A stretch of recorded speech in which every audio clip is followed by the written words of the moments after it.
some very key Davis Cup play coming up. The United States and West Germany. The loser in this situation is a real loser.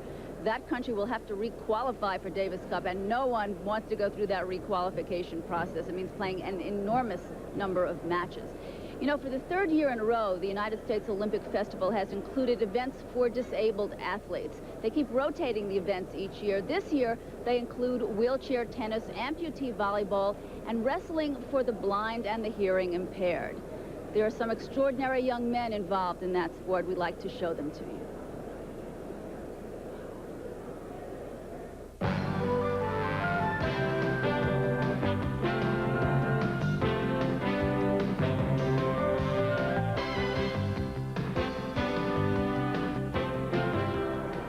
Wrestling, the 198-pound division. Jim Mastro and Todd Silvestri battling for the gold. This scene looks typical, but it's not. Todd is deaf, Jim is blind. This is a first for the U.S. Olympic Festival, disabled wrestling in both freestyle and Greco-Roman. There are a lot of people who don't know of or don't take any credence to disabled sports. And something like this, you know, is an eye-opener to a lot of people. Oh, gee, I didn't know the deaf could wrestle. I didn't know the blind could wrestle. And I hope it's an eye-opener to people. And I hope, you know, the festival and the USOC should be really commended for adding another quote-unquote normal activity to the disabled, you know, life. Yeah.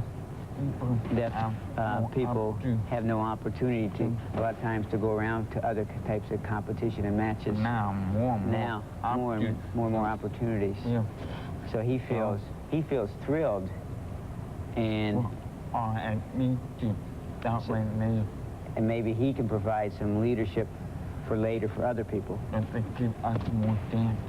which will provide more chances for other people.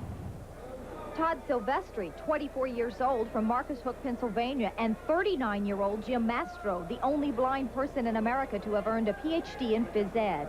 It's not that I have all of a sudden super feeling or a super touch or anything like that. It's just that's what I pay attention to. You know, it's kind of like, you know, I have my audio acuity isn't any better than the average person. It's just that I'm paying attention to that. So at that time, I'm paying attention to it, and I'm not. I'm tuning out everything else and you know, kind of feeling what's going on during a match. It's the real disadvantage that the deaf wrestler has, is that the instruction is not continuous and it's not simultaneous. They have to either look, they go out of bounds, they have to look then, or when they have a free time. And when they're wrestling someone like Jim Mastro, there's not a whole lot of free time to look. So it's very difficult. There's limited input by the coach. The blind wrestlers have a slight disadvantage in that in an open position in freestyle wrestling, they're not aware of the position of the other wrestlers, so that is a disadvantage for them. A disadvantage on the mat, but on the sidelines, they share not only communication, but a positive outlook on life. Yeah, right. I don't feel that I'm disabled. I'm equal to an able-bodied or a hearing person. I feel I'm equal to them. It's true. I don't feel like I'm not disabled. I'm deaf, but I'm not disabled. You know, I'm as capable as anyone else. Todd is capable as anyone else, and take my word for it.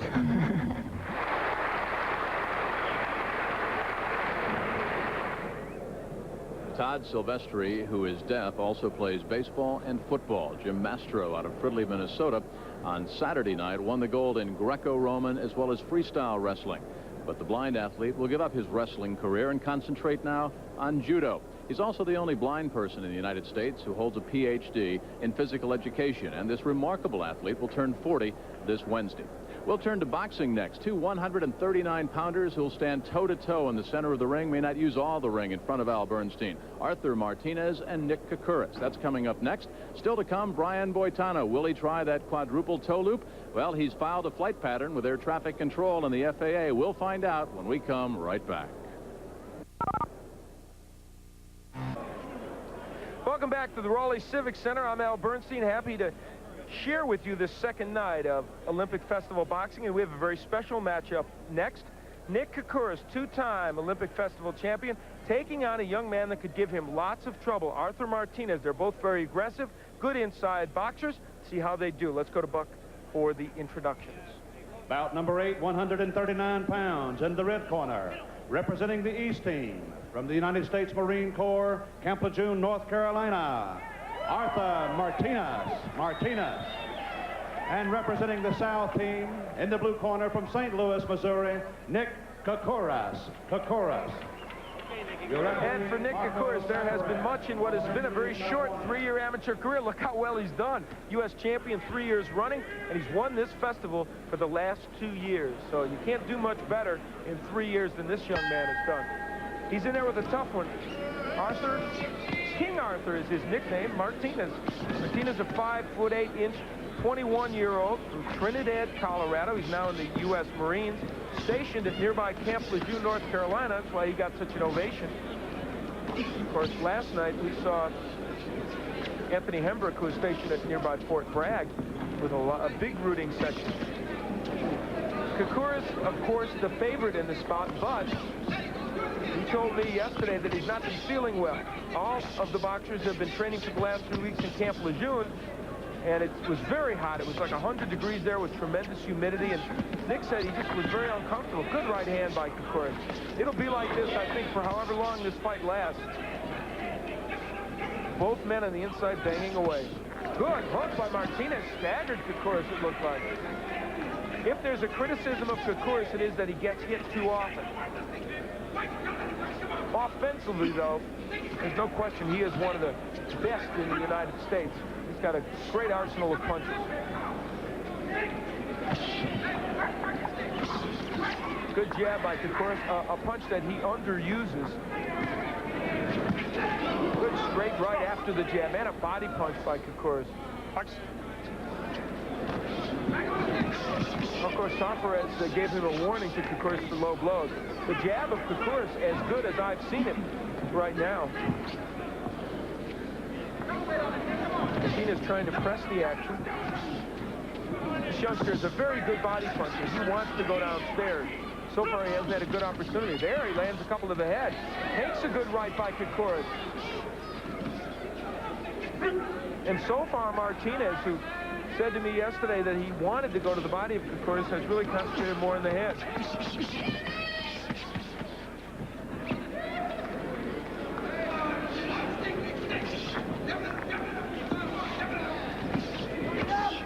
Good right downstairs by Martinez.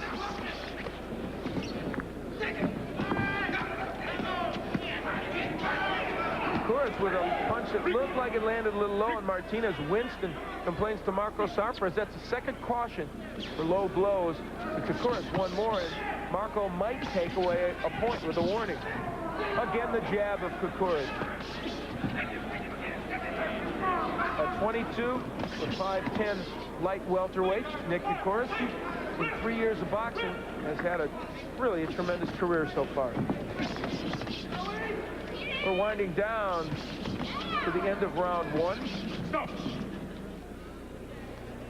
And Nick Koukouras is finding that, yes, he's in with a buzzsaw on Arthur Martinez, but Nick's fighting well. We'll be back for round 2. Stay with us.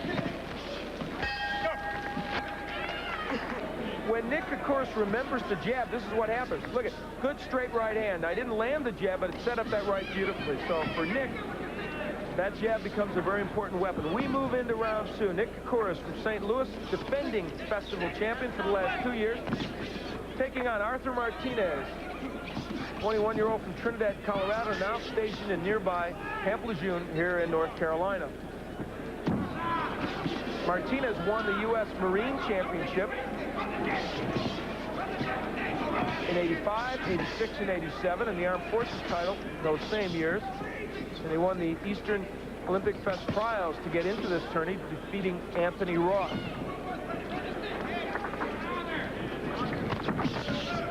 He has tried in this bout to pressure Koukouras, but often taking good counterpunches as he comes in.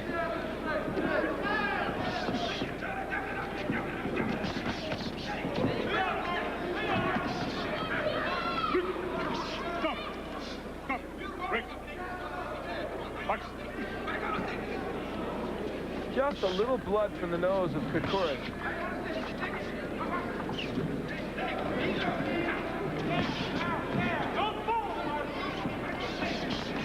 The winner of this match, oh, good left hook by Martinez, and he rocks Kokoris with a right hand. The winner of this match will take on Todd Foster, who beat Lavelle Finger earlier this evening. And I'll tell you, Todd Foster is going to be tough for whoever wins this.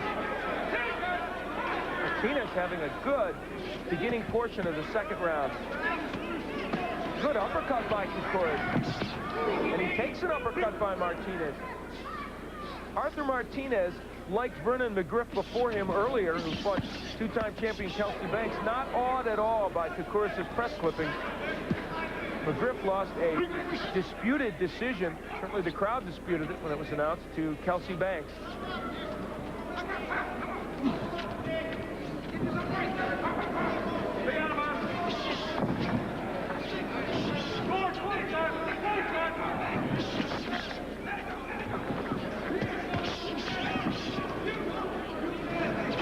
Young man who won a decision that was not disputed was Michael Best. He won last night over Orbit View. We're going to get a chance to visit with him briefly between the next two rounds.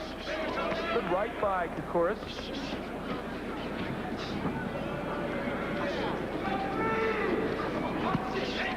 Kokoris going downstairs with a hook. One thing that has not materialized in this bout is the body attack that Martinez said he would use. Now, there was a left hook to the body that knocked Martinez down. It is not called a knockdown by Marco Sarfraz, the referee. Well, whatever. It's been an interesting 2 rounds, and Nick Kokoris looks like he's taking control again of this bout. We'll see what happens in the third.